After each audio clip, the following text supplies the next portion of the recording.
Time, and today is the June 5th, but it is not today, it is tomorrow, and I am a day late, as Brother Todd sent this out a day late.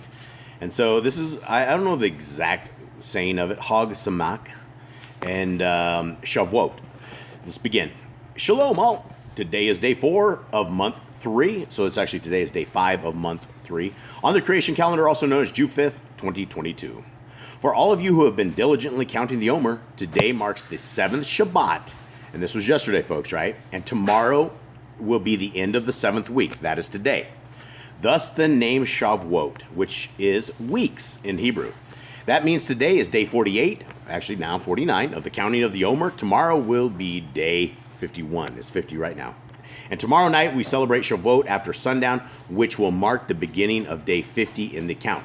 So right now we are towards the end of sunset on day 50, and so we are on day 51 coming up. This is when Pentecost Shavuot will fully come. And of course, all those who follow Yahushua should be in one accord, as were the disciples. See Acts 2:1. They were all in one accord because the disciples were all on the same calendar. Today that calendar is restored and represented at torahcalendar.com. As with most of the appointed times, there is confusion spread by a variety of divergent calendars. That is why I wrote the book Appointed Times, to help people better understand the calendar. Yahuwah only has one calendar, and he keeps his appointed times at very specific times. I can assure you that he does not have a smorgasbord of calendars so that people can celebrate whenever suits them. The object is that we conform to his schedule, whether or not it's convenient or easy. For instance, it would be convenient to observe Shavuot tomorrow because it is Sunday on the Roman calendar, right? And that is today. It is not so convenient to close my business on Monday when everyone is calling and expecting to conduct their affairs. Nevertheless, I opt for diligent obedience. Today, I attended a funeral for someone who I had known a long time professionally within the legal realm. Her children got up and talked about their mother, and it was wonderful to hear about her from that perspective. It was nothing that I could have expected from only seeing her in court. One of the things they said she taught them was that your presence is one of the greatest gifts that you can give someone. She would take them to every birthday party they were invited to because she felt it was important for them to show up. When they were younger, they thought it was just because she wanted them to have a good time. As they got older, they understood the lesson that she was trying to teach them. Regardless of whether or not you believe in birthday parties, the lesson is a good one, especially when we consider the appointed times. Yahuwah has scheduled times when he wants to meet with us. He wants us to show up and be present. Incredibly, one of them is actually a birthday celebration for his son, Yahushua. Yom Torah was when Yahushua was born on September 11th, 3 BCE. It is actually called the Day of Remembrance, Leviticus 23:24. If you want to know more about how we know when Yahushua was born, you can click the link to read a detailed article titled The Birth of Messiah. When we blast the trumpets and shofars on Yom Torah, literally the day of blasting, we are actually remembering the birth of Yahushua. So there are times when these appointed times become a remembrance of a past fulfillment, yet we continue to rehearse for the future as well. Yahuwah wants to meet with us so he can prepare us for what he has planned. He wants us to be calibrated with his timing so we can walk in his covenant path. What an amazing privilege this is, and we must be sure to take seriously. He sometimes doesn't make it easy because he wants to test us and sift us. He wants to see how badly we actually want to meet with him. Some people put zero effort into the calendar. They would rather just follow the Pharisees and incline with a majority. Others will simply follow a Karaite tradition or a personality.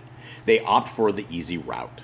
Ultimately, the divine appointment is between you and your Creator, so I recommend putting in the effort and not relying upon anyone else. Ask him, and he will lead you.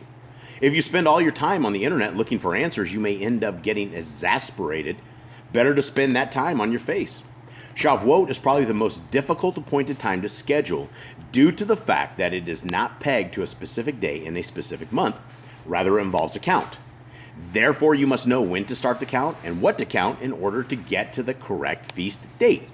There are many different opinions that cause great confusion. As a result of that confusion, I have written a separate article titled, When Do We Celebrate Shavuot?, detailing the issues. The brethren at Torah Calendar have also produced a meticulous article proving the correct method using scriptures, the calendar, and historical evidence.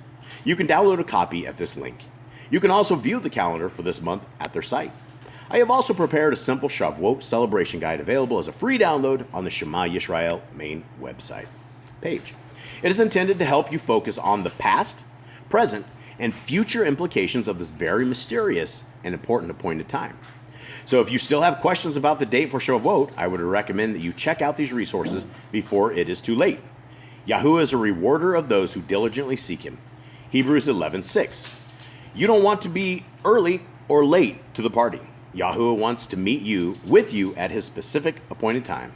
Hag Sameach Shavuot. ShemaYisrael.net. And I have a very special guest right here. I have Miss Nicole, and she has something that I probably missed. I wanted to correct you and tell you we are on day 49. We're on day 49. Tonight at sunset's day 50. Day 50. Okay. So tomorrow is our day 50 celebration. So day starting tonight at sunset yes. is day 50. Yes. Okay, that is why it is very important to have a wonderful Proverbs 31 woman out there, and I do appreciate her. And so there we go. That is the correct times, and as you can see, I'm still working on these and getting them. This one was a bit tricky because we were listening to Dr. Stephen Pidgeon, and he is on a different calendar. And so when we were listening and trying to figure out what between the evenings and how it was that they began the count, see, we had a problem where there were two Shabbats, right? And so this one, prior to this, we had a Shabbat, and we also had a high Shabbat. And we begin counting after the high Shabbat, the morrow after.